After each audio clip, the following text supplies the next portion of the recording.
जब अमरत्व पाप बन जाए तब मृत्यु ही धर्म होती है।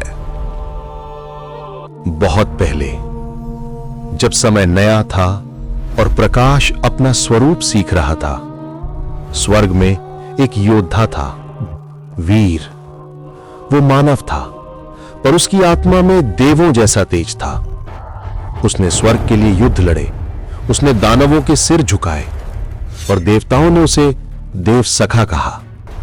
लेकिन वीर ने एक ऐसा कार्य किया जो किसी देव ने भी करने का साहस नहीं किया था। वो प्रेम कर बैठा। उसकी प्रेयसी थी अव्या, स्वर्ग की एक देव कन्या, जिसकी हंसी से पुष्प झरते थे और जिसकी आंखों में आकाश बसता था। उनका प्रेम नियमों के परे था। स्वर्ग ने उसे अपवित्र माना। देव सभा ने निर्णय सुनाया कि एक मानव देव कन्या का अधिकारी नहीं हो सकता। अव्या को दंड दिया गया। प्रकाश की ज्वाला में उसे भस्म कर दिया गया। वीर वहीं खड़ा था।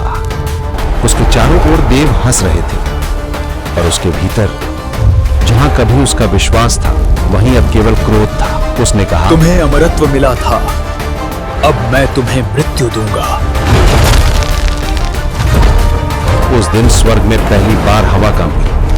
देवों के शस्त्र अपने आप कांप उठे, क्योंकि जो आ रहा था वो किसी असुर की शक्ति नहीं थी। वो एक मनुष्य का शोक था जो क्रोध बन गया था। वीर ने अपने भीतर की आत्मा को मुक्त किया। उसकी देह से सुनहरी अग्नि निकली और उसकी छाया कंकाल बन गई। देवता एकत्र हुए। वज्र, त्रिशूल, चक्र सब उठे। आकाश में प्रकाश और छाया का महासंग्राम शुरू हुआ। नक्षत्र भिड़ने लगे, वायु जलने लगी। हर बार जब वीर ने वार किया, एक देवता की देह टूटकर तारों में बिखर गई। पर देव अमर थे। उनका रक्त नहीं, प्रकाश बहता था। वे गिरते और फिर उड़ जाते।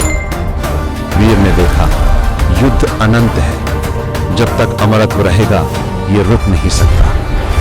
उसने अपनी तलवार जमीन पर गाड़ दी और ब्रह्मांड से पुकारा, मुझे वो शक्ति दो जो समय को भी रोक सके।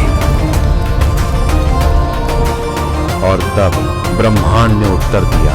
उसके भीतर से निकली सुनहरी ज्वाला स्वर्ग को निगलने लगी। हर देव की आवाज मौन हो गई। अव्या की राख हवा में चमकी और उसी चमक से निकला कंकाल मंत्र। एक ऐसा मंत्र जो मृत्यु नहीं देता, बस अस्तित्व रोक देता है। क्षण भर में सब स्थिर हो गया। देवता वहीं ठहर गए जहां खड़े थे। उनके चेहरे पर भय जम गया। उनके हथियार हवा में रुक गए। स्वर्ग का नगर सुनहरी मूर्तियों का कब्रिस्तान बन गया। प्रकाश की नदियां ठंडी पड़ गईं।